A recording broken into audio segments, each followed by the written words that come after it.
3 a 10 de novembro. Planos com até 32% de desconto. Saiba mais pelo WhatsApp 81999638727. Unimed Caruaru. É saúde de excelência para os seus colaboradores com até 32% de desconto. Feirão de vendas Unimed Caruaru. Descontos imperdíveis até 10 de novembro. Unimed Caruaru. Novembro Azul, rede de farmácias Deon. Aqui você encontra tudo o que precisa para cuidar bem da sua saúde, da beleza e do bem-estar pelos melhores preços. Dispomos de profissionais capacitados. Desenvolvemos e cultivamos as melhores parcerias com laboratórios e distribuidoras para garantir os melhores produtos pelos menores preços para a sua família. Rede de farmácias Deon, o caminho da saúde. Você, dona de casa, quer economizar na sua feira? Então vem correndo para a Barra Nova Atacadão para aproveitar as nossas ofertas. Tudo em gêneros alimentícios, de higiene, limpeza, utilidades domésticas e muito mais. Dividimos as suas compras em até 2 vezes no cartão de crédito, sem juros. Barra Nova Atacadão, Praça São Vicente, Centro Saloá. Telefone WhatsApp 981 34 2294. Vem pra cá economizar, vem! Estes são os ganhadores do Mandacaru da Sorte do sorteio realizado nesse último domingo. Zé Miguel da Silva de Pedra, Pernambuco, ganhou no primeiro sorteio R$5.000 em dinheiro. José Luciano da Silva de Pesqueira ganhou no segundo sorteio R$5.000 em dinheiro. José João dos Santos de Ibimirim, Pernambuco, ganhou no terceiro sorteio R$5.000 em dinheiro. José Erisvaldo Moraes de Siqueira de Pedra, Pernambuco, ganhou sozinho no quarto sorteio um Fiat Mobi 0 km mais 2 motos Honda Prop 110 0 km mais R$10.000 em dinheiro. Continue comprando o seu Mandacaru da Sorte. Boa sorte! Mandacaru da Sorte, Quando a pandemia chegou, a Assembleia Legislativa de Pernambuco tomou a iniciativa e deu exemplo, trabalhando unida para aprovar leis e emendas parlamentares que garantiram recursos para as ações mais urgentes, beneficiando toda a população. Agora é olhar para frente e retomar o crescimento do Estado, atraindo investimentos e gerando empregos para o nosso povo, porque aqui é a casa de todos os pernambucanos. Assembleia Legislativa de Pernambuco. Preço mais baixo que você já viu é no Atacadão, seu parceirão. Iogurte natural da vaca resfriado, polpa 540 gramas, R$ 2,29. Feijão da casa carioca, pacote 1 kg, R$ 5,49. Vinagre de álcool Figueira, frasco 500 ml, R$ 1,08. Compre e comprove. Atacadão Garanhuns, na BR 423, quilômetro 94. Na entrada de Garanhuns, após o posto da Polícia Rodoviária Federal. Tem parceiro e tem parceirão. Atacadão, lugar de comprar barato. Com o Plano Retomada, o governo de Pernambuco está trabalhando forte para diminuir o impacto da pandemia e gerar mais empregos. Os resultados já começam a aparecer. Segundo o CAGED, Pernambuco foi quem mais criou empregos no Nordeste em setembro e é o terceiro com mais carteiras assinadas no Brasil. Até 2022, serão 130 mil novos empregos. Governo de Pernambuco, sempre do seu lado. CYD 252 5,3 MHz. Arano FM. Arano Pernambuco.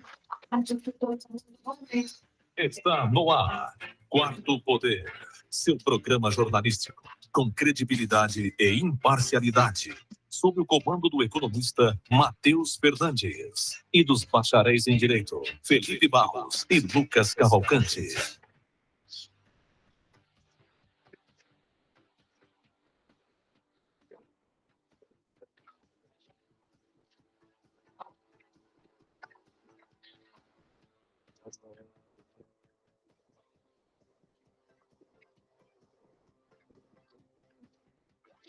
Matheus Fernandes. Sozinho na 102.3 FM, na Rádio Marano, a rádio que todo mundo ouve. A partir de agora, Quarto Poder, nesta quarta-feira, dia 10 de novembro, comigo, de segunda a sexta. Agora sim ele veio na moda, viu? Com a camisa azul marinho, Lucas Cavalcante.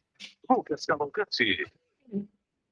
Boa tarde, meu amigo Matheus Fernandes. Boa tarde, nossos queridos ouvintes da Rádio Marano. Lembrando, pessoal, que tirando esses comentários horríveis de moda de Matheus, a Marano e o Quarto Poder são uma plataforma, tá? Então a gente vai estar em todas as plataformas de podcast, Deezer, Spotify, Amazon Music, Apple Music, é só procurar também no YouTube, tá? Umas 2 horas da tarde, a entrevista de hoje vai estar lá, e também as anteriores, se você quiser acompanhar.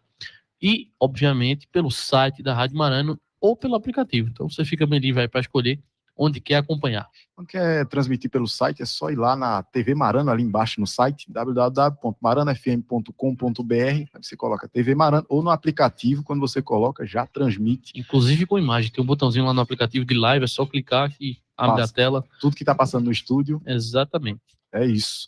Olha, temporal político muito forte, nível nacional, estadual, PEC dos precatórios passou, né, Lucas? Exatamente. Era uma aposta que eu Vai para achava. votação no Senado agora, né? Em 2 turnos lá também de votação. E em breve teremos novidades aí. O que tu acha? Passa lá? Acredito que sim. Acredito que sim. Deve haver um consenso, não né? sei como vai ser a questão do auxílio, se de fato vai ficar nos R$ 400, como teria definido o governo Bolsonaro, né? Atrelando uma coisa à outra, mas enfim, vamos ter que aguardar. Ô Lucas, e hoje, sem dar aquele spoiler, porque a gente já vem dando esse spoiler a semana inteira, porque de fato algumas coisas aconteceram, tanto na política quanto até infelizmente com um acidente aéreo, uma pessoa que pode nos ajudar a entender mais ou menos algumas coisas. Como é que faz para descobrir quem é que está aqui conosco hoje? Olha, você vai lá no nosso Instagram, certo? @QP4Poder, e já tem nosso card nos stories de quem é o entrevistado de hoje, você mata a curiosidade. O Matheus já fez um prenúncio, digamos assim, durante a semana, mas você que eventualmente perdeu, não escutou o Matheus anunciando aqui, pode ir lá no Instagram e ver daqui a pouquinho com quem a gente vai conversar.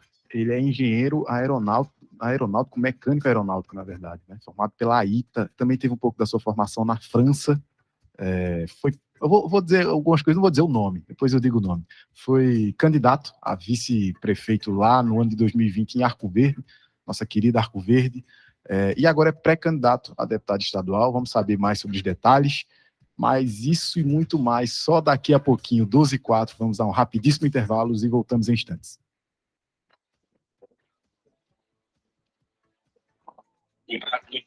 Quarto Poder.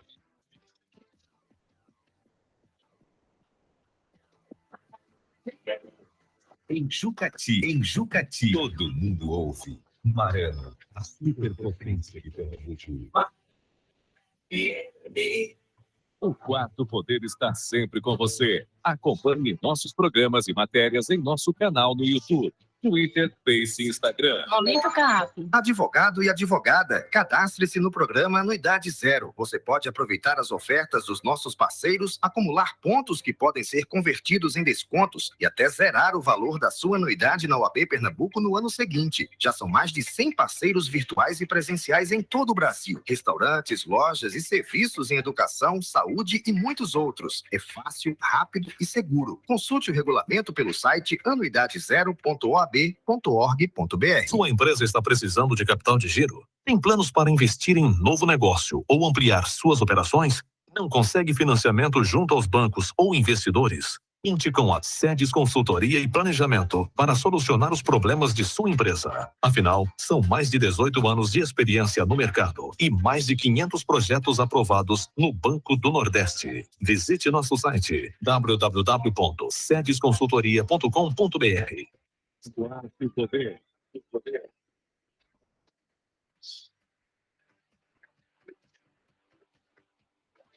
Matheus Fernandes. De volta, meus amigos. E olha, hoje temos uma novidade também, até no tempo e temperatura, tá? Nem Poliana Fontinelli, nem a outra menina. Hoje quem tá é o Janari Damascena. Ele vai falar para nós tempo e temperatura nesta quarta-feira na região Nordeste. Inclusive tem chuva, tá? Vamos ouvir. E agora, o tempo e a temperatura. Nesta quarta-feira, a região Nordeste deve ficar com tempo instável e existe possibilidade de chuvas no Piauí, Maranhão e Tocantins ao longo de todo o dia. Além disso, existe risco de temporais e grandes volumes de água no oeste da Bahia. Os acumulados de chuva podem ser perigosos para essas localidades. Enquanto isso, na faixa litorânea que vai desde o Ceará até Sergipe, há probabilidade de chuva rápida. Nas demais áreas, o tempo deve ser de sol. A temperatura pode variar entre 18 e 36 graus, enquanto a umidade relativa do ar segue acima dos 60% por quase toda a região. As informações são do Somar Meteorologia. Janari Damascena, o tempo e a temperatura. Arnaldo, por favor, tempo e temperatura no Alto do Magano. Neste momento, no Alto do Magano, a temperatura é de 28,5 graus. Paz, carnavalzinho tá chegando, viu? Próximo ali de Arco Verde tem um carnaval topado também, que é o Carnaval do Pesqueiro. Mandar um abraço aqui pro meu amigo Matheus, vereador de lá, já esteve aqui com a gente também conversando. Gente boníssima. Separa uma casinha para nós alugar aí, meu amigo, que o calor tá pedindo carnaval. Olha, uma coisa que o professor Écio Costa vem apontando aqui é sobre a PEC dos precatórios. E ele tem até uma opinião um pouco divergente da minha. Aí, quando eu estou discordando dele, o Lucas disse lavar o gaiato, né? O PhD em economia, eu aluno do homem, tem que discordar dele. A mostrar, né? Não, mas ele aponta, de fato, que a preocupação sobre o furo do teto de gastos já é algo que já foi mensurado pelo mercado financeiro. Então, o mercado financeiro já botou sua cotação do dólar e também o problema que vai acarretar já está calculado certinho, pelo menos algo que eles tentaram colocar em previsibilidade, são 90 bilhões, né, Lucas, que está fugindo pela tangente. Isso. Então, até a própria inflação já absorveu esse impacto, segundo o professor Écio Costa. Mas vamos ouvir. Economia com S. Costa. Boa tarde, Matheus e Lucas. Boa tarde, ouvintes do Quarto Poder. Hoje eu vou falar sobre o dia D da aprovação da PEC dos precatórios na Câmara, né, que traz bastante expectativas no mercado. Essa aprovação vai permitir o governo driblar o teto de gastos e gastar 91,6 bilhões de reais em 2022, inclusive com a criação do Auxílio Brasil. Vale lembrar que essa votação ainda vai para o Senado e a não aprovação pode ser ainda pior. E eu vou explicar o porquê. É interessante a gente ver que o mercado, de certa forma, já diluiu e já entendeu essa mudança e incorporou aí na valoração tanto do dólar quanto também do Ibovespa. Então, já houve esse ajuste do mercado para incorporar essa mudança nas regras. O decreto que criou o Auxílio Brasil foi publicado já essa semana, substituindo o Bolsa Família por outro que tem regras bem diferentes e que pode trazer um auxílio no valor de até R$ 400 para as famílias beneficiadas. Já há, inclusive, uma expectativa formada em torno desse auxílio pelas famílias mais pobres, com pessoas até procurando a Caixa Econômica, por exemplo, para se cadastrar e receber esse auxílio. Então, a não aprovação da PEC dos precatórios, ela vai causar uma consequente não liberação de recursos e é uma situação que pode ser ainda pior. Por conta do outro programa já ter sido abandonado e esse criado, o governo iria ter que encontrar outras fontes de receitas para viabilizar o seu pagamento. Cogita-se que o governo decretaria a continuidade do estado de calamidade e ainda aumentaria as despesas extra-orçamento num patamar ainda maior, gastando além desses valores já projetados e, como eu já disse, já entendidos pelo mercado. A queda de braço é grande e manter o que já está aprovado em primeiro turno é hoje a opção menos ruim. O mercado já absorveu, como eu disse, esse impacto negativo das mudanças nas regras de correção do teto de gastos e do pagamento dos precatórios, e se isso não for para frente, pode se preparar para mais turbulências no mercado financeiro por conta de mais incertezas que vão desvalorizar ainda mais o real e derrubar a bolsa. Então é isso, um abraço a todos e até a próxima. Matheus Fernandes. Até a próxima, professor. Olha, professor sempre bastante otimista, tá? Eu sempre comentava, inclusive, com o professor Luiz Maia, que também já esteve falando aqui com a gente, professor, que esse é PhD na Carolina do Norte, professor é PhD na Geórgia. A gente ficava ali debatendo nos grupos de economistas como é que a gente ia vislumbrar um país sem teto de gastos, né? Ou furando o teto de gastos. Assim, vamos ajeitar o fiscal, né, amigo? Vamos deixar um pouquinho, rebater um pouquinho do gasto para ver se a gente tem um pouquinho de longo prazo. Não é muito, não. Coisa que o brasileiro acabou desacostumando a ter. Mas uma pessoa que é jovem, tem um longo prazo político já vigente, está aqui conosco hoje.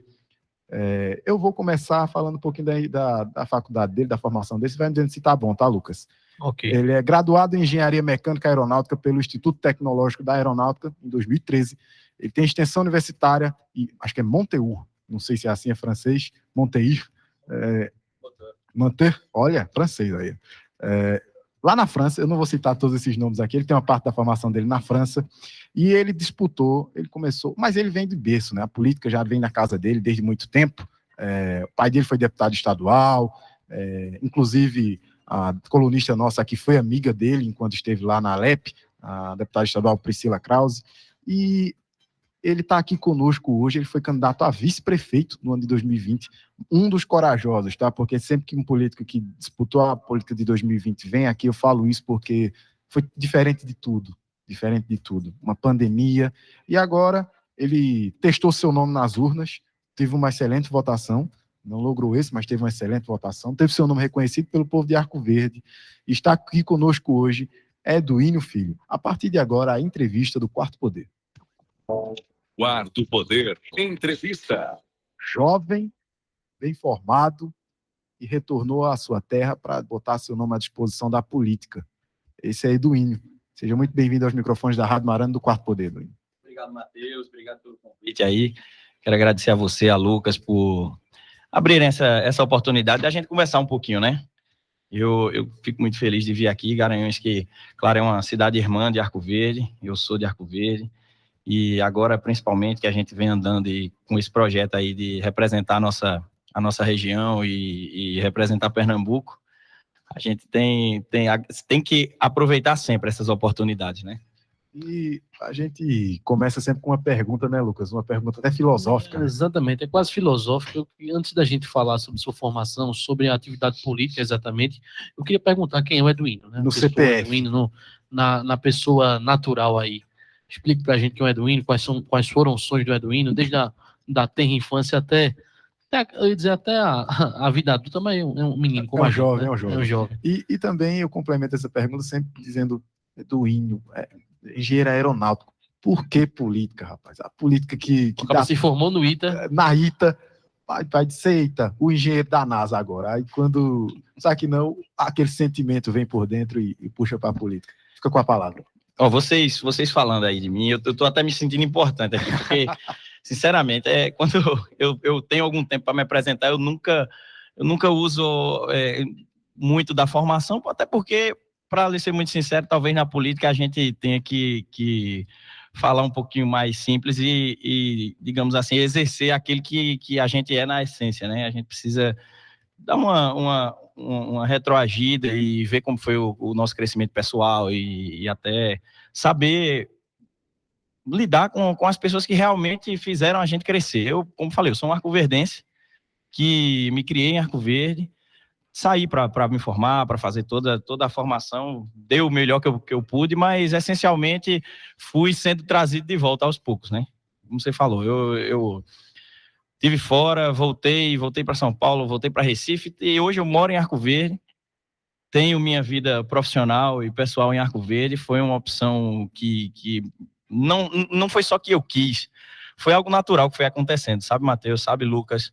Foi algo que eu acho que eu não tinha como fugir, porque cada vez que eu me aproximava mais, eu ia me sentindo melhor. Então, hoje, estou de volta ao meu lugar, ao meu habitat natural já faz alguns anos e, graças a Deus, tenho esse contato com a política. Eu digo graças a Deus porque muita gente hostiliza isso, né? Eu sempre gostei, desde novo, não da política em si, mas sim do que a política representa. Eu sempre gostei de me relacionar com as pessoas, sempre gostei de ter uma boa relação, primeiro com meus amigos, depois com as pessoas que vão chegando ao seu ciclo, né? Acho que isso foi o maior motor para que eu entrasse nesse movimento, e não posso negar que a experiência do ano passado foi muito boa, Matheus.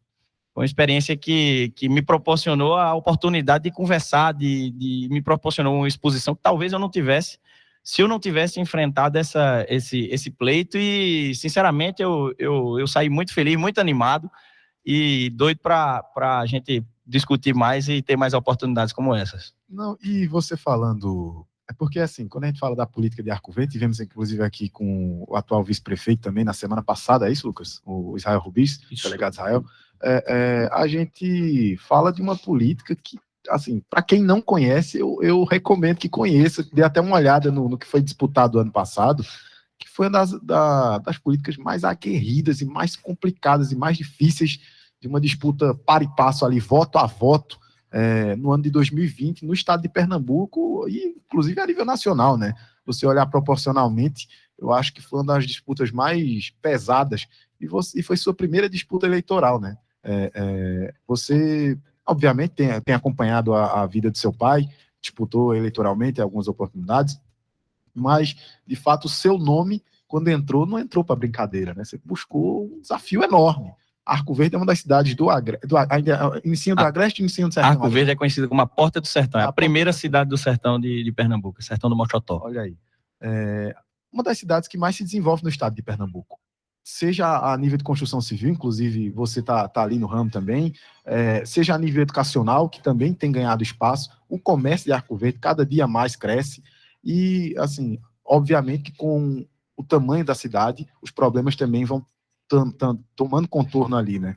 E ali as propostas surgiram e o seu grupo se uniu, colocou seu nome. Eu me lembro hoje, Henrique Veiga, mandar um abraço aqui para ele, Henrique do INSS, um abraço para ele. Ele disse, rapaz, eu acho que agora a chapa ficou mais competitiva ainda. Eu disse, por quê? Ele disse, chegou uma pessoa que vai falar além da língua do jovem, um cara muito preparado. Eu disse, quem é? Ele disse, é o filho de Eduíno Brito. Lembra do deputado estadual Eduíno Brito? Se lembro. Ele disse, o filho dele vem da ITA, meu amigo. Um cara formado, um cara que conhece também, além da formação acadêmica, conhece o povo ali. E vai trazer uma linguagem que complementava a linguagem do Zeca Cavalcante, à época, na disputa eleitoral do ano de 2020.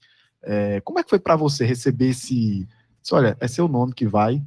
Rapaz, a primeira, assim, logo de cara, vice-prefeito, lado a lado com o Zeca, um cara que dividia com você o peso e a responsabilidade ali de governar Arco Verde. Como é que foi para você esse impacto?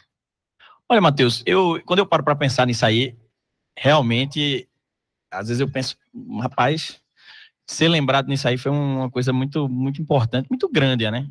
Porque seria essa oportunidade de estar junto de uma gestão em Arco Verde é algo muito grande.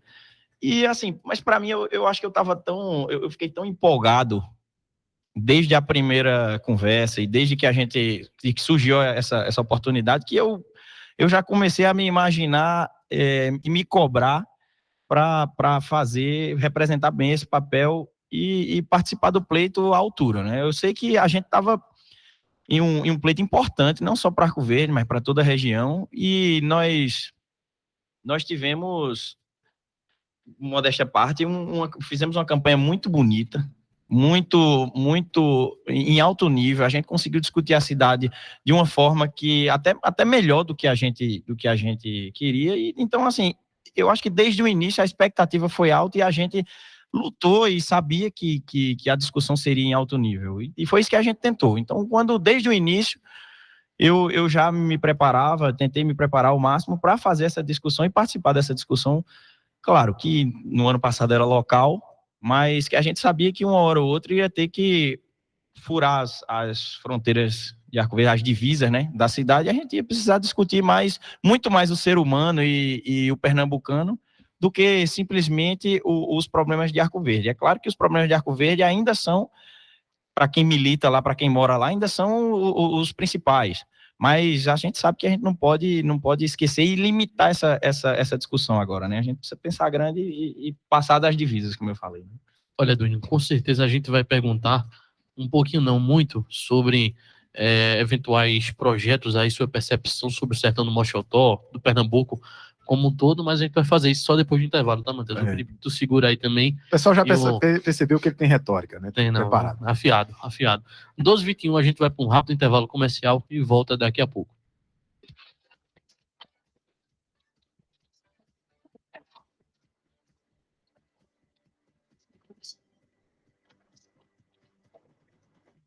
Quarto poder.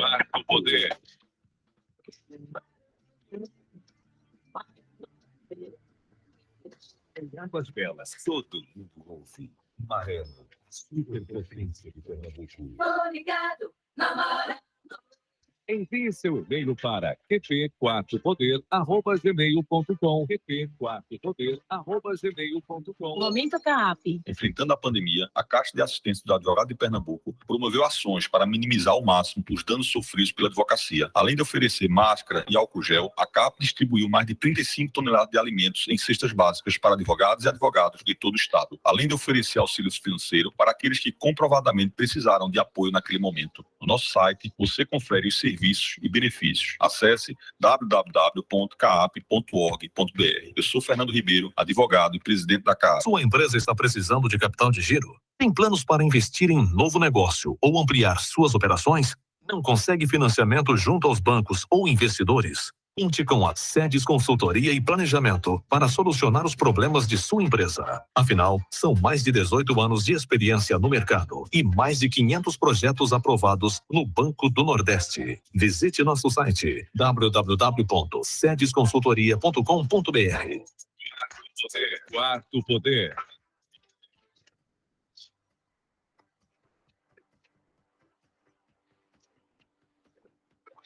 Matheus Fernandes. 12h23, estamos de volta na 102.3 FM, hoje com Eduínio Filho, ele que é pré-candidato a deputado estadual. Eu tô colocando assim, tá? Ainda nem perguntei esse ponto ainda, sou eu que tô colocando, que a gente chega assim no quarto poder e, infelizmente ou felizmente, a gente é pé na porta, né, meu? É rotulando. É rotulando. Não tem isso não, né? Ele que também foi candidato a vice-prefeito no ano de 2020, teve uma votação bastante expressiva e percorreu toda a região de Arco Verde, e agora o desafio é um pouco maior. Ele percorre a região ali do Sertão do Mochotó, a Porta do Sertão, como ele colocou aqui, e provavelmente deve correr um pouco do Agreste também, né? São cidades circunvizinhas aqui da nossa região, Arco Verde, tão amada. Eduínio, deixa eu te perguntar. Nada disso, quem vai perguntar sou eu agora. Fica à vontade. Com licença, meu querido Senão eu amigo atropelo. Matheus, senão ele atropela. Para quem está em casa ouvindo, já viu que o Matheus gosta muito de microfone. Então, muito. Se a gente não intervir, ele fica até 12h30 falando aqui, nem o pré-candidato aqui vai falar. Eduínio, seguinte, vocês colocam agora para um novo desafio, certo? Um desafio a nível estadual, mas eu acho que você está focando muito ali no sertão do Mochotó, obviamente em Pernambuco como um todo. Eventualmente, você aí, ganhando o pleito eleitoral que está por vir, assume lá a sua cadeira na Assembleia Legislativa de Pernambuco. O que é que o deputado tem que fazer para resolver os problemas do sertão do Mochotó e de Pernambuco como um todo? Boa pergunta, Lucas. É sempre bom a gente falar disso aí, principalmente de forma descontraída, como é esse programa aqui, né? O Quarto Poder. Vê só, antes de tudo, eu acho que, e muita gente já me fez essa pergunta, eu já discuti bastante com muita gente lá, e eu acho que isso aí não passa pelo fato de o que você quer fazer. Primeiro, o que é necessário, qual é o papel de um legislador. A gente precisa primeiro entender isso aí bem, e antes de tudo, quando você se coloca para um pleito desse, é importante, eu acredito que é importante a gente, primeiro, trabalhar com a conscientização do eleitor, de quem vai votar, de quem vai escolher. Primeiro, no papel de um legislador e principalmente, eu diria, uma conscientização local. O que é que eu tenho falado muito com as pessoas?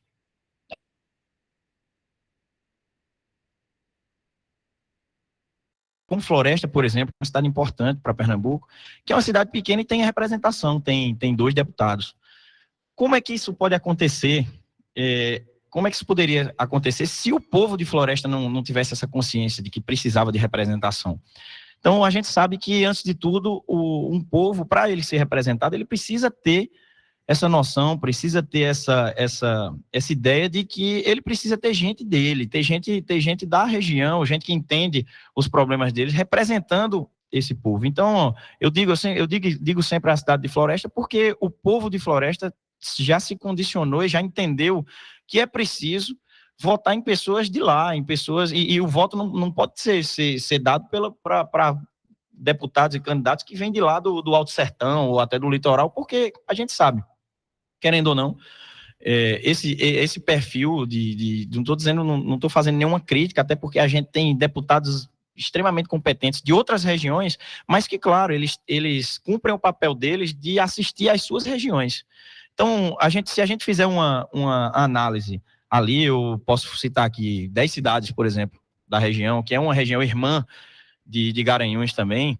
mas a gente consegue fazer uma análise de 10 cidades que a gente já foi representado por 6 deputados. Hoje, até 2018, a gente tinha 6 deputados. Hoje a gente não tem nenhum. Se você for olhar, Arco Verde, Pedra Buíque, Tupanatinga, Venturosa, Custódia, Bimirim, Sertânia, Pesqueira, Sanharó. A gente tinha o Zeca Cavalcante como deputado federal, Eduino Brito, João Eudes, Paulinho Tomé, era Ângelo Ferreira e Júlio Cavalcante. Eram 6 deputados que, em 2018, hoje a gente não tem nenhum. Então, antes de tudo, eu acho que a gente precisa trabalhar com a população e conscientizar as pessoas da região que essas pessoas precisam ter representação.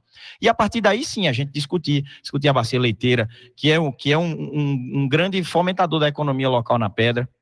A gente precisa discutir o comércio e o serviço de Arco Verde, para que aí sim, a partir de gerando riqueza, gerando emprego e fazendo o povo da gente produzir, aí a gente vai atrás de recursos para resolver os problemas do povo. E aí a gente vai falar, eu falo especificamente de Arco Verde, a gente tem muita dificuldade estrategicamente em saúde, principalmente em especialidades. A gente discutiu isso largamente na campanha e tenho certeza, todas as cidades passam por dificuldades parecidas. Então, para que a gente consiga resolver os nossos problemas, eu acredito que a gente precisa ter gente que entenda dos nossos problemas. E quem entende dos nossos problemas somos nós mesmos. A gente precisa ser representado por nós mesmos.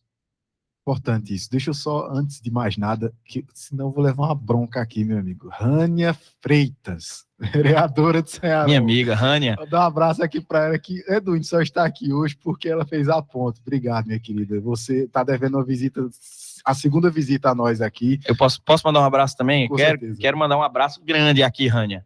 Eu sei que você é muito competente, está dando um show aí no seu mandato e dando um show não só no mandato, mas na comunicação das ações. Talvez isso aí seja um case que a gente vai levar e Pernambuco vai levar para frente para que a gente saiba como é que a gente consegue informar as pessoas do esforço que a gente está fazendo por elas. Parabéns. Isso.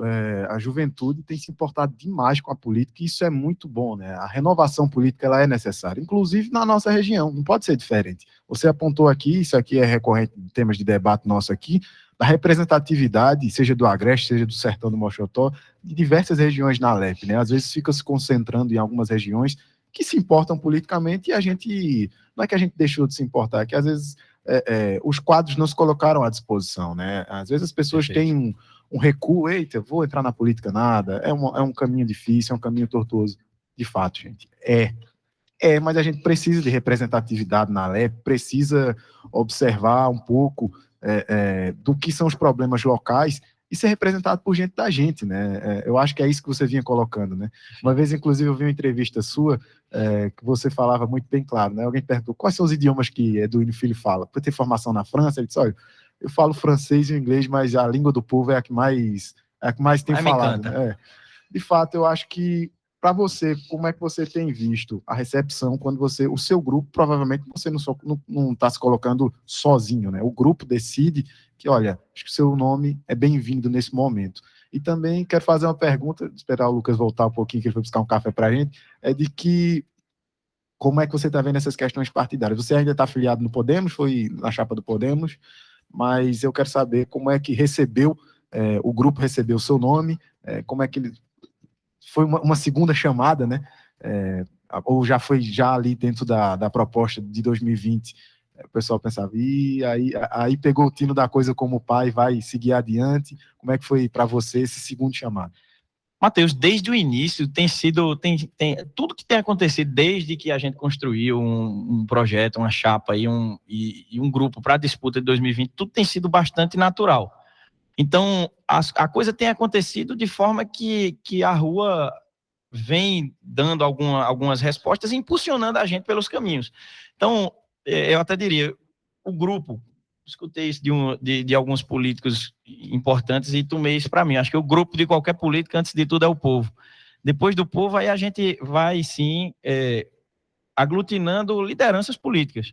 Mas, antes de tudo, é o povo. E a gente tem sentido que Arco Verde está se sentindo carente, mas carente de um pouco mais de energia, de juventude, porque nós fizemos uma análise, até que isso aí começou como conversas informais, e a gente foi vendo que em Arco Verde e na região, as grandes lideranças políticas, elas já estão ficando, não velhas, mas encerrando seu ciclo.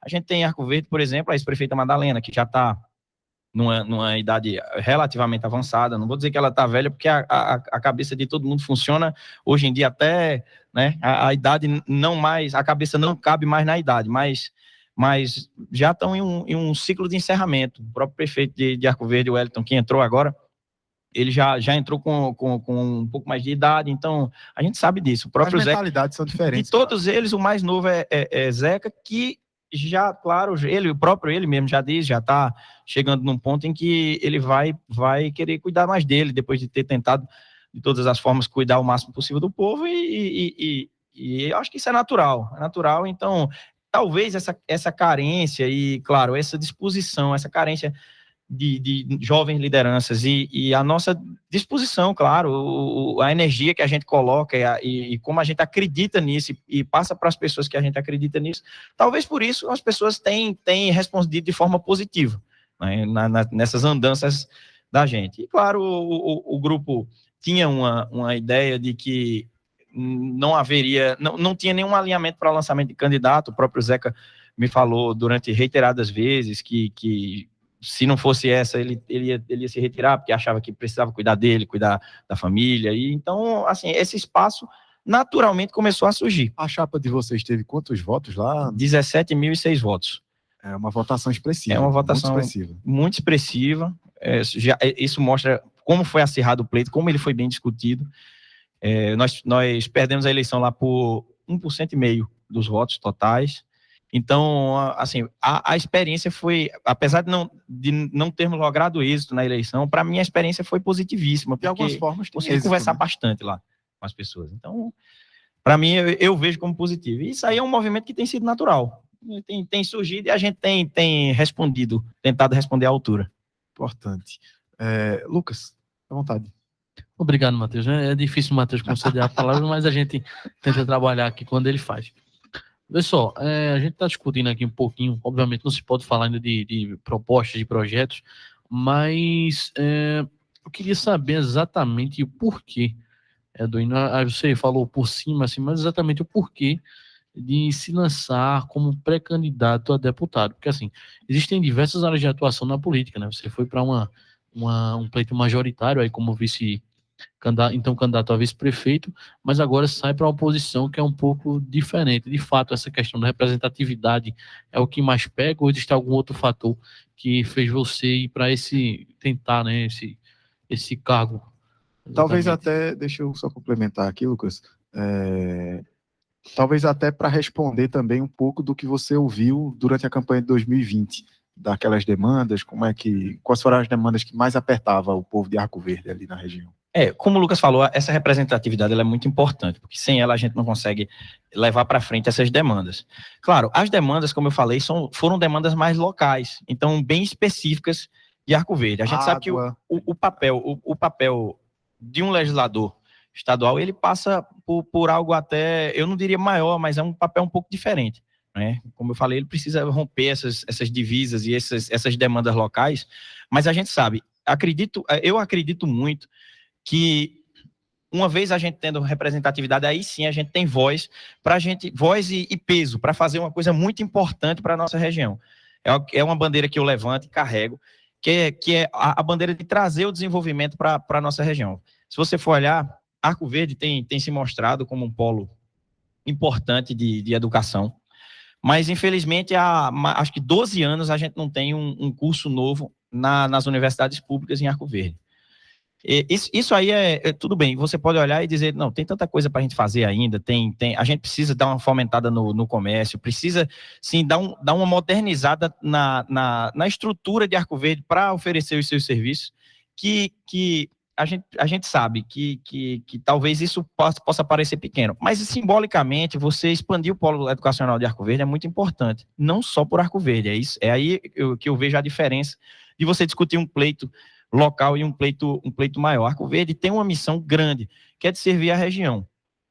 Arco Verde é um polo educacional e a gente precisa olhar, eu como militante político e independente de como eu votar, se tem mandato, se não, isso é uma coisa que para mim é importantíssimo, porque a formação dos nossos jovens é algo que está em primeiro lugar, digamos, para que eles possam ser uma força de trabalho daqui a pouco, importante, uma força de trabalho significativa para garantir que a gente vai ter desenvolvimento no interior. Então, o desenvolvimento interiorização do desenvolvimento, para mim, é a primeira, acredito que é a primeira bandeira. E aí temos os caminhos para fazer isso. Usar polos educacionais como o de Arco Verde, para mim, estão em primeiro lugar. Formação do capital humano ali na região. Exatamente, a formação do capital humano é importantíssima. Nós temos uma diversidade grande de mercados, então a gente precisa formar gente para tudo. A gente, como eu falei, apesar de Arco Verde não ser uma cidade que tem produção agrícola e uma produção de pecuária muito forte, as atividades de Arco Verde já são ligadas mais a comércio, a serviços, são atividades mais urbanas. Na região, a gente vê que isso é muito forte.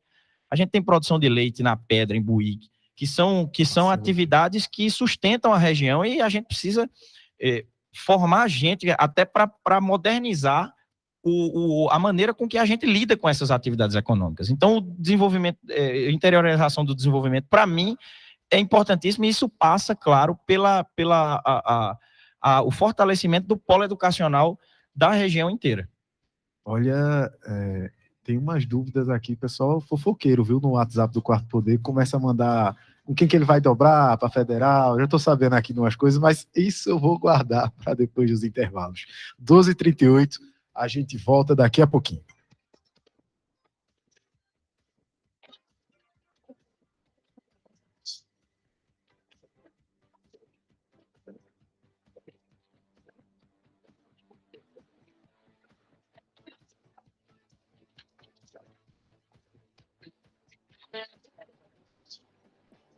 Quarto Poder, você sempre atualizado com o melhor conteúdo da notícia.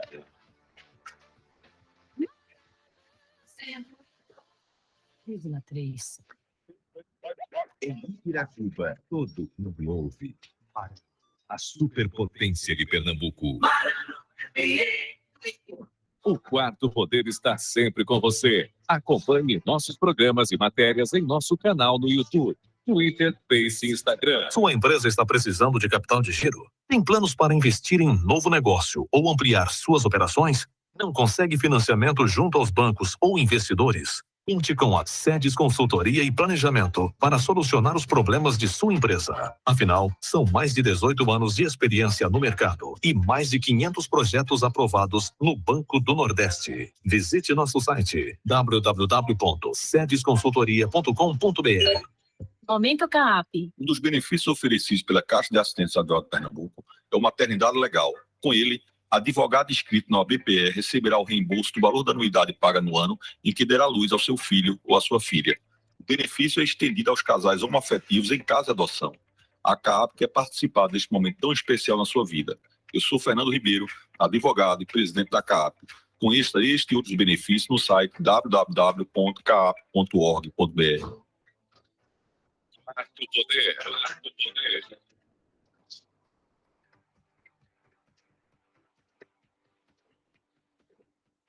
Lucas Cavalcante. Isso aí, meus amigos. 12h40, voltamos com o Quarto Poder. Mais uma vez, lembrando aí para quem está nos escutando, hoje estamos com Eduino Filho, ele que é lá de Arco Verde, foi candidato a vice-prefeito no pleito de 2020 e agora se coloca como pré-candidato, quer dizer, a gente está colocando como pré-candidato a deputado Quarto Poder não tem estadual, moleza. mas eu acho que ele deve seguir esse caminho aí. Só se concretiza de fato, a pré-candidatura pode ser dita, mas a candidatura só se concretiza de fato no próximo ano, no ano de 2022. Mas, voltando ao ano de 2020 e agora olhando um pouco no ano de 2021, a gente sabe que foi judicializada, inclusive, a campanha lá de Arco Verde.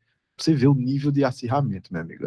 Quando eu falo que a campanha política de Arco Verde foi uma escola, Eduino foi um bom aluno, pelo que eu estou vendo, porque ali, meu amigo, é prova de fogo. E então eu quero saber como é que ele está vendo o governo atual. E outra, algumas perguntas surgiram aqui. A gente não pode fugir da polêmica, né, Matheus? Não pode, tem que ter um salzinho, um temperozinho. Com quem ele acha, ou como é que ele está vendo, se o grupo atual vai colocar a candidatura, provavelmente deve colocar, né? O que tem assumido a prefeitura, o grupo do Hérito, da Madalena, deve colocar candidato a deputado estadual. Com quem ele acha que ele vai dividir voto a voto ali, disputar. E também uma possível dobrar, né, com o federal, quem é que ele está observando, quais são as conversas com quem ele tem tido. Isso o pessoal quer saber, não tem ponto correr. No Quarto Poder a gente pergunta e ele vai responder aqui para a gente. Ô, Matheus, na verdade, eu acho que em condições normais eu poderia, já chegando a um ano de gestão, eu poderia avaliar bem, já ter pelo menos uma fotografia, um retrato de como a gestão tá indo em Arco Verde. Só que, como você bem falou, a gente passou por um pleito judicial, Essa judicialização, né? Isso, essa judicialização Eles assumiram em junho, né? Agora junho? Foi julho, se não me engano. Julho, certo. Essa judicialização do pleito de Arco Verde, ela promoveu uma quebra na continuidade. O prefeito eleito assumiu, depois de, acho que 60 dias, o presidente da Câmara assumiu, ficou 100 dias ou 120 dias, alguma coisa do tipo, e o prefeito voltou. Então, eu acho que essa quebra ainda não me permite fazer uma avaliação... Inclusive, Edwin, deixa eu só complementar aqui, quando o prefeito assumiu, mexeu também na estrutura, né? Apesar de ser o presidente da Câmara era do grupo dele, Era do grupo, mas pelo que eu não faço parte do grupo, então não tenho... Só vendo de fora, né? Só tenho a visão de fora. Houve um desalinhamento lá e hoje em dia eles estão em um embate. E aí o embate pelo que eu acompanho, eles têm uma divergência, mas claro que isso aí, obviamente, afetou, né, na administração. E eu acho que até por conta desse desalinhamento até administrativo, não permite que a gente faça uma avaliação muito profunda, com acurácia muito profunda. Se eu disser que tá bom, talvez eu esteja sendo um pouco temerário. E se eu disser que tá ruim, eu posso estar sendo injusto também, né? Porque a gente precisa... Esse governo de Arco Verde, diferente das prefeituras do resto do estado, pelo menos a maioria do resto do estado, ele não teve a oportunidade de ter uma continuidade ainda. Eu acho que a gente precisa de um pouquinho mais de tempo para fazer uma avaliação mais uma precisão maior, né? Entendi. E, bom, inclusive, essa é notícia para todos, houve cartas, né, ontem do vice-prefeito, meio que um rompimento, né, entre o atual vice-prefeito, que tinha uma secretaria sob sua égide, né, sob sua... O vice-prefeito ele foi indicado para uma secretaria lá e, Serviços ao que me públicos, parece, houve uma espécie de esvaziamento da pasta e, por consequência disso, o vice-prefeito que esteve conosco, inclusive aqui, optou por sair da secretaria, ficar ali no cargo de vice-prefeito e, pelo menos aparentemente, houve um rompimento aí no grupo. E eu vi, rapaz, uma situação até bastante complicada do vice-prefeito solicitar sua cadeira de volta dentro da prefeitura, né? Que ele estava até sem mesa mais lá, sem sala lá, é complicado. Grupo político quando racha é complicado. Esse caos em Arco Verde, acho que isso é palavra minha, tá? Então, esse caos aí administrativo, acho que causa muito mal a Arco Verde ou é alguma coisa que pode ser superada? E outra, além de causar a Arco Verde na administração pública geral, fortalece seu grupo. Você não está plantando isso, mas, consequentemente, fortalece seu grupo. Seu grupo é unido. Você colocou aqui que, inclusive, o consenso sobre entre aspas, sobre sua pré-candidatura, até agora ninguém veio, por exemplo, Zeca ou alguém venha rebater e dizer, não, eu também quero ser, não. Todo mundo marchou unido, teoricamente. Ninguém se colocou publicamente, e eu acredito, em Arco Verde, na verdade, eu acho que a única pessoa que tomou a frente e se colocou como pré-candidato desde já, sem titubear e sem nenhum tipo de contestação, nada. Até agora fui eu. É claro que a gente está num pleito democrático, tenho certeza que a democracia prevalecerá, né? E que quem quiser colocar o nome vai colocar, tenho plena tranquilidade disso, mas eu preferi me adiantar até para jogar com um jogo aberto, né, com a população de Arco Verde e realmente abrir o coração e dizer que da minha intenção, e como eu falei em uma entrevista agora há pouco lá em uma rádio em Arco Verde, na Rádio Independente, eu tenho esse sonho de representar meu povo e fiz questão de convidar o povo para sonhar comigo. Então, esse sonho não pode ser só meu, né? E claro, a gente vê, isso aí é uma turbulência de governo que talvez pode até ter sido causada, claro, por essa série de intempéries, né, pelos quais a administração passou. Isso aí eu acho que a gente precisa muita vontade individual e pouco senso de coletividade. Na verdade, eu não posso, eu acho que eu não estou na posição de julgar exatamente o que aconteceu, porque eu não tenho essa figura do do que aconteceu lá dentro, né? Internamente, Como eu não faço parte do grupo, nunca fiz parte da administração, eu acho que seria injusto eu fazer qualquer tipo de julgamento aqui, de um ou de outro, porque eu acho que só eles aí vão saber quais foram os reais motivos e motivações pelas quais aconteceu essa turbulência aí. Perfeitamente. Deixa eu perguntar a você, qual foi, voltando ainda no ano de 2020, qual foi a maior experiência que você conseguiu, ao lado de Zeca, um político experiente também, adquirir ao longo do ano de 2020, durante aquela campanha? Mesmo conversando com o povo e tal, aí observando da figura dele. Você, obviamente, acompanhou a figura do mandato do seu pai, Claro. mas mais recentemente, você pode até também citar do seu pai. Você diz assim, a experiência de ter discutido o pleito junto de uma pessoa que já tinha sido prefeito, já foi deputado. Claro, isso aí para mim, eu falei muito sobre isso durante a campanha. Isso foi uma oportunidade ímpar, porque a gente sabe que mesmo as pessoas questionando muito o mandato de deputado de Zeca, a gente sabe que o mandato de prefeito dele foi um mandato muito, muito consistente, né? Então, assim, a experiência dele como prefeito, eu acho que ensinou muito, porque, independente de como foram feitas as coisas lá atrás, nas conversas informais, principalmente, a gente tinha condição de assimilar um pouco de conhecimento exatamente quando ele contava as experiências dele. Então, isso aí, para mim, até as conversas informais foram muito importantes. E, claro, a discussão, a própria formação de um plano de governo, que a gente, modéstia à parte, fez um plano de governo, eu acredito, muito eficiente, muito bem pensado para Arco Verde, se utilizando muito da experiência dele, da experiência de ter sido prefeito. E eu acredito que isso aí foi a maior experiência, porque a gente pôde sentar e discutir a fundo, até, vamos falar, até geograficamente, como era que a gente iria fazer e o que era que a gente iria fazer para garantir os avanços em saúde, em educação, todo esse projeto que a gente tinha de educação em tempo integral a nível municipal, a localização de clínicas de especialidades, que a gente chama lá as policlínicas de Arco Verde, foi algo que a gente pensou até geograficamente, de forma a atender mais a população. Você ter noção do detalhe que a gente fazia no plano de governo, era quais eram os melhores locais para a gente pensar, até para fazer mudança em posto de saúde e em policlínicas, em unidades de atendimento, né, o BSF, para que as pessoas andassem o mínimo de distância possível. É como se a gente estivesse fazendo quando você faz engenharia, tem uma matéria de computação que você faz um cálculo de como as menores distâncias entre pontos, né? Entre vários pontos. Exatamente. É o custo-benefício, pronto, você falou bem. Custo-benefício digamos, de energia até gasta, para que as pessoas andassem menos para ir para os postos. Isso aí deu uma noção de como a gente foi detalhista em pensar na cidade. E, claro que eu acho que essa experiência aí foi o principal, ter tido a experiência de participar dessa formação e desse planejamento para Arco Verde. Olha, inclusive, agora você tocou até num ponto que também você é empresário no ramo, né, de construção civil e tal, incorporadora. Eu queria entender como é que você vê, você do âmbito agora do setor privado, mas também disputando um pleito que vai ser público, a questão do plano diretor, porque vai ser discutido ao longo de vários municípios, né, Lucas? Inclusive Garanhuns já começou a sua discussão. Como é que você está vendo essa discussão para Arco Verde? Como é que você imaginava? Como é que você imagina o que pode melhorar ali? Porque a atualização deles são bem antigas, né? Aqui eu acho que são Arco Verde, eu acho que é 2009. São 12 anos. São mais de uma década, de certeza.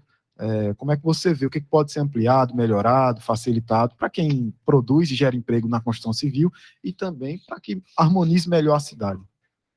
Perfeito. Matheus, o plano diretor, eu acredito que em qualquer cidade, você sabe que o plano diretor é algo que tem que ser feito e refeito várias vezes.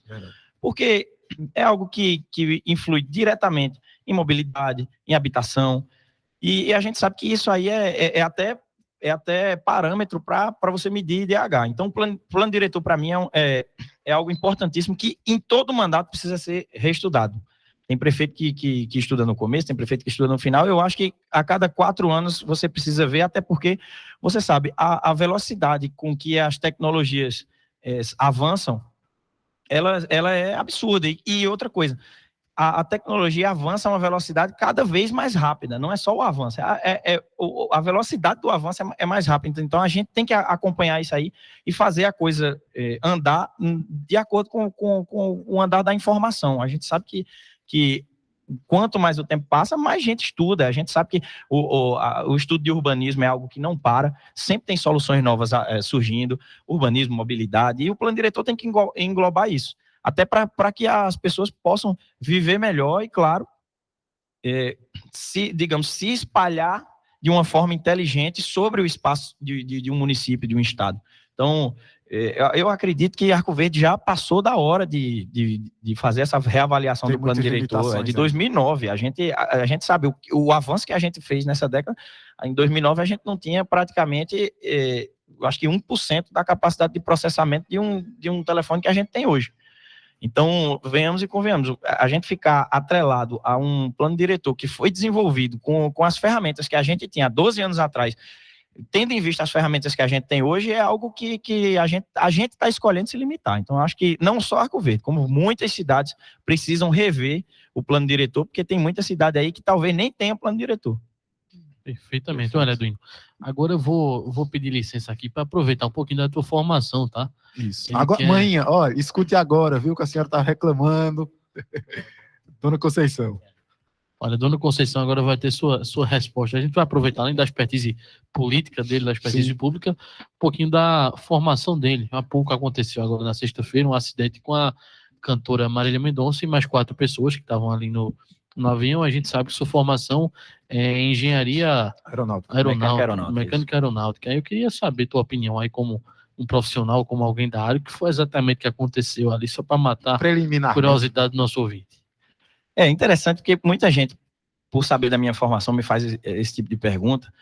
E eu gosto sempre de dizer, antes de tudo, eu sou engenheiro mecânico aeronáutico, eu fui treinado para projetar e, claro, estudar talvez manutenção de aeronaves e turbinas a gás e etc. Mas, às vezes a gente comenta, né? Eu não vou dizer que eu comento com mais ou menos maestria que as pessoas, até porque eu não sou um investigador aéreo, mas como engenheiro mecânico aeronáutico também eu dou meus pitacos, né? E talvez sejam pitacos um pouco mais técnicos, mas também não são de um investigador. A gente sabe que a gente tem um órgão muito importante no Brasil, que é o CENIPA, que cuida exatamente não só da investigação, mas de usar os dados de uma investigação de um acidente aeronáutico para prevenir acidentes aeronáuticos, né? Até o P do CENIPA é de prevenção.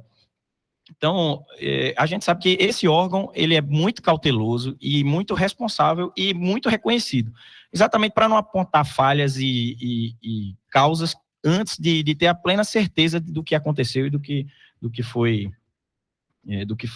realmente ocorreu lá, né? Até porque essa aeronave que caiu lá em Minas com Marília Mendonça, ela não tinha caixa preta, então é difícil, essa investigação vai ser um pouco mais difícil, porque a gente não vai ter a medição dos sensores. Os aviões menores não têm a caixa preta?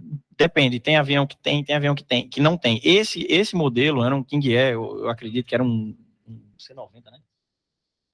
Ele pode ter e pode não ter, tem essa flexibilização. E esse em específico não tinha, então a gente não tem medição de sensor, a gente não sabe em que posição estavam os motores, a gente não sabe como foi que foi feito o trajeto e a medição das superfícies, das posições das superfícies de controle, né, os alerões, os profundores e o leme. E então, de certa forma, isso vai ser um pouco difícil. Agora, é claro que até a gente conhece pilotos e o pessoal que dá um pouco de suas opiniões, e claro, a gente já escutou, a gente viu que acharam um cabo no motor, então pode ter sido sim que a rota foi um pouco mal calculada, mas não, isso eu não estou culpando ninguém, pelo amor de Deus, o CENIPA é quem vai dizer o que foi, o que não foi, mas muitos pilotos, isso não é opinião minha, alguns pilotos citaram que a carta de navegação de lá desse aeródromo podia estar vencida e podia não constar aquela linha. Então, de certa forma, ela precisava ter sido consultada ou pelo menos atualizada antes. Não é? É difícil você dizer o que foi, o que aconteceu, eu reitero. Não é comum, né? Mas não é comum, exatamente. E a gente está chegando na reta final. Está respondida a pergunta, manhã. Dona Conceição, me perdoe, porque eu não posso dizer quem foi o culpado, mas a gente dá o pitaco, né? Mandar um abraço para a senhora aí. De fato, tudo ainda é muito cedo, né, para avaliar. Ela agradeceu aqui. E a gente hoje também quer agradecer a presença dele. Já estamos chegando, passa rápido, está chegando a reta final. Eu quero que ele deixe o recado dele para o Sertão do Mochotó, em especial para Arco Verde, para toda a população que ano que vem, 2022, pode ter a oportunidade de estar acompanhando a vida eleitoral de Eduínio Filho. Primeiro eu queria agradecer aos ouvintes da Rádio Marana, de Garanhuns e de todas as cidades que nos escutam. São mais de 150 cidades, então, só como eu falei, essa oportunidade é muito importante. 1,5 milhão de habitantes. 1,5 milhão de habitantes, é muito importante essa chance de falar para tanta gente e eu sempre agradeço quando eu tenho esse tipo de oportunidade. E claro, eu quero mandar um abraço para todo mundo, todos os amigos aqui de Garanhuns, tem vários amigos aqui, toda a população de Garanhuns, eu estendo a vocês o agradecimento pelo convite, porque sempre estive aqui e fui muito bem recebido. Mandar um abraço aí para o pessoal que organizou a última vaquejada aqui também, que eu queria ter vindo, infelizmente os compromissos não deixaram, mas... Nunca veio por você, viu? Mas pode ter certeza que estarei aqui outras vezes, viu? Porque já vim para a vaquejada até essa mesma vaquejada outras vezes.